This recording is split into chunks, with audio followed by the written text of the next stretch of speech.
આખી વાત ધ્યાનથી સાંભળજો, બહુ મજા આવી જશે. વિદેશની વાત છે. આ વાતમાંથી ફલિત એ કરવું છે કે માણસ એક શ્રદ્ધાના સહારે કઈ રીતે ટકી જાય, કઈ રીતે ગમે તેવા વાવાઝોડા, ગમે તેવી મુશ્કેલીઓ એનાથી પાર નીકળી જાય, એને માટે એકદમ સટીક આ નાનકડી વાર્તા કથા પ્રસંગ છે, સાંભળવાની મજા આવશે.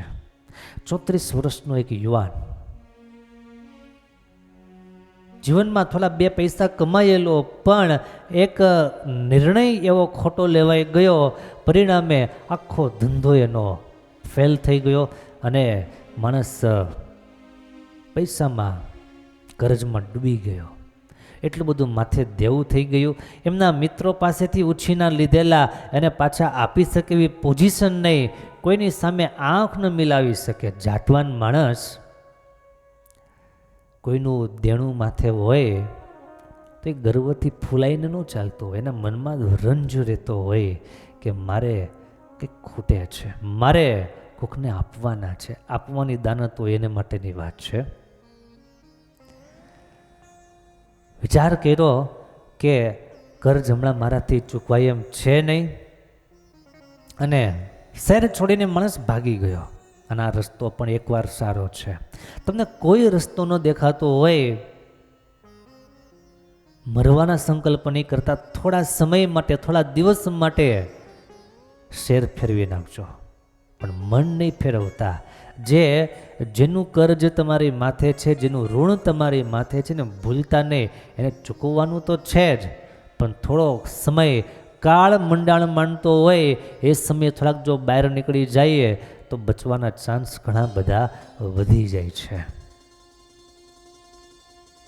ભાગીને બીજા શહેરમાં એક બગીચામાં પહોંચી ગયો. 2 ગોઠણની વચ્ચે માથું નાખીએ માણસ રડે.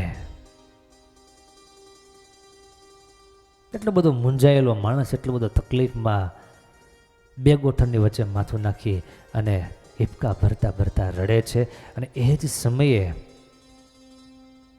બહુ મોટી ઉંમરના એક વ્યક્તિ, 74 વર્ષ આસપાસની એમની ઉંમર હશે, અને એમના માણસને જોઈને તરત ધીમે ધીમે કરતા એમની પાસે આવ્યા વડીલ, અને વડીલે પૂછ્યું, ભાઈ નિરાશ કેમ છો, તકલીફમાં કેમ છો, કંઈ દુઃખી છો કંઈ?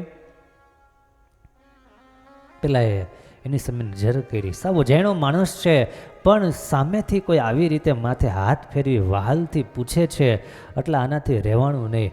અને ધ્રુસકો મકાઈ ગયો, આંખોમાંથી ચોધાર આંસુડા ચાલ્યા જાય. પેલો માણસ એની પીઠ ઉપર હાથ ફેરવે છે, એને વહાલ આપે છે. થોડો શાંત થયો અને આ યુવાને બધી વાત કરી કે મેં ખોટ કરી છે અને માથે દેવું છે. પેલા માણસે કીધું, મારું નામ રિચર્ડ સ્મિથ છે. હવે એ સમયમાં એ એરિયામાં કે એ કન્ટ્રીમાં એ સૌથી વધારે ધનપતિ માણસ ગણાય. એને પોતાની ઓળખ આપી કે હું રિચર્ડ સ્મિથ છું, અને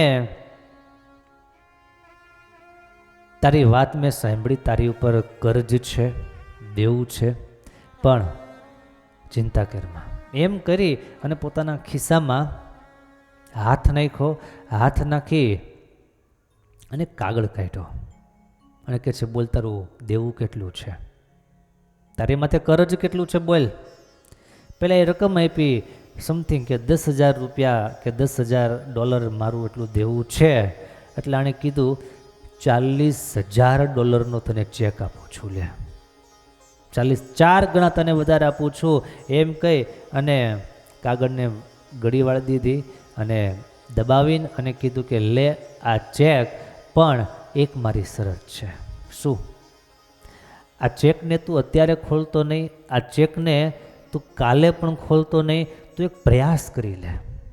તું એકવાર ધંધો મહેનત તારે જે થતું એ તે કરી લે, અને એમાં જો સફળ થઈ જા તો એમાંથી દેવું પૂરું કરજે, અને એમાં તું નિષ્ફળ જા તો તારા કાર્યમાં જો નિષ્ફળ જા તો પછી આ ચેક તું વટાવી લેજે અને એમાંથી રકમ તું લઈ લેજે, એ પૈસા તું કાઢી લેજે, પણ આનો દુરુપયોગ કરતો નહીં, એટલી મારી શરત છે, અથવા તો એટલી મારી તારી પાસે અપેક્ષા છે, તારી પાસે વિનંતી છે.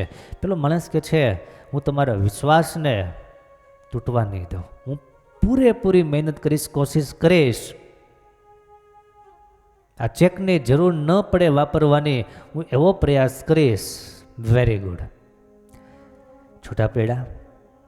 આ બાજુ પેલો યુવાન ફરી પાછો પોતાના શહેરમાં ગયો, પેલા કાગળને સંભાળીને રાખી દીધો છે અને એક એવી જબરજસ્ત કોશિશ કરી લેવી છે, સારામાં સારી મહેનત કરી લેવી છે અને મહેનત કરી ભગવાનની મહેનતમાં ભેળા અને થોડા જ સમયમાં સારામાં સારો 5 વર્ષમાં આખા શહેરમાં સૌથી મોટો ધનપતિ, સૌથી મોટો સફળ બિઝનેસમેન બની ગયો. માણસો વાહવાહી કરવા માંડ્યા અને બહુ સારી સ્પીડ પકડી લીધી. પણ આને વિચાર આવ્યો કે હવે મારે પેલો ચેક રિચર્ડ સ્મિથને આપી દેવો જોઈએ. જ્યારે છૂટા પડ્યા ત્યારે એમને પૂછેલું કે સાહેબ તમારું મને એડ્રેસ તો આપો, મારા ચેક તમને પાછું આપો, મારે તમારો આભાર માનવા માટે આવવું હોય, હું કઈ જગ્યાએ આવું? એટલે આણે વાત કરી કે તું આટલા વાગે આ બગીચામાં આવીશ એટલે હું તને મળીશ. આટલું એડ્રેસ એને આપેલું, પોતાના ઘરનું એડ્રેસ આપેલું નહીં. અને 5 વર્ષ પછી પેલો યુવાન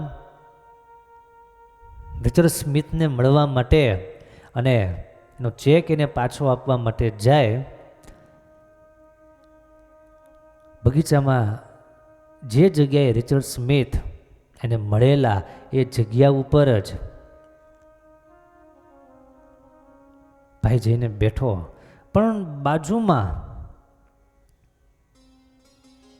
એક વૃદ્ધ માણસ લાગે છે એ જ, અને કોઈને માણસને વાત કરતો હોય, પૈસા આપવાની કે ચેક આપવાની વાત કરતો હોય, બધાને ચેક આપતો ફરે છે.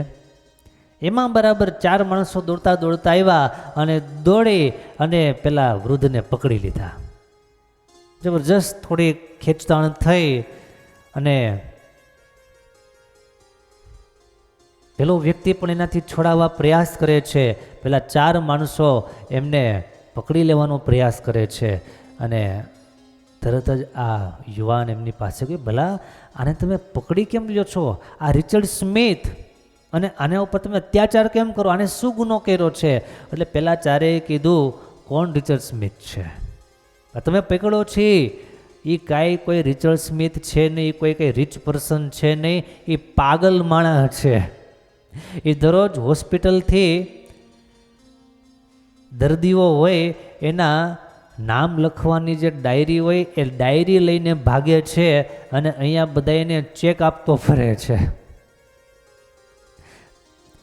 તમને ચેક આપ્યો તો કે હા,